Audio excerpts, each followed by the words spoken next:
ياخذون المركز يحققون وياه ويعرفون بيه ما مبقي جريمه بنفسه ما مسويها، يلزم له صباره ياكلها وهذول يستغربون يقولوا له الف عافيه. ونزداي تجي لامها اللي تشوفها تشعل بالمحرقه، تقول لها هاي يما شعلتيها حتى تحرقين كتاب غودي، وتقول لها خالتي اوفيليا ايش سوت حتى نقلتوها الويلوهيل. تقول لها خالتك هم كانت عندها نفس القدره مالتك.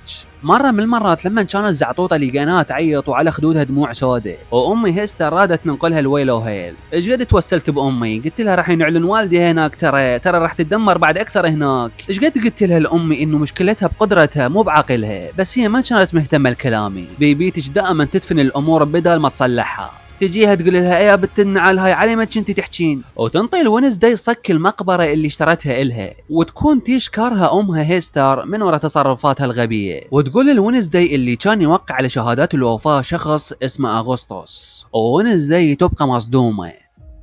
ولما تروح تيشا تقول لها ايش تخططين انت ويا بنتي، تقول لها شو خططي معوده، طلبت مساعدتي وساعدتها. تقول لها انت تريدين تفرقين بيني وبين بنتي. تقول لها دي كافعه تخنقيها للبنيه كبرت ولازم تحل مشاكلها بنفسها. تيشا تقول لها بنتك اوفيلا مفقوده صار اكثر من 20 سنه. هيستر تقول لها انت دازه علي تريدين اتبرع للمدرسه، اذا تريدين اتبرع عندي شرط وهو ترجعين كتاب غودي الونزداي. تيشا تقول لها اني ما اتفاوض على عائلتي فتلزمه وتحرقه.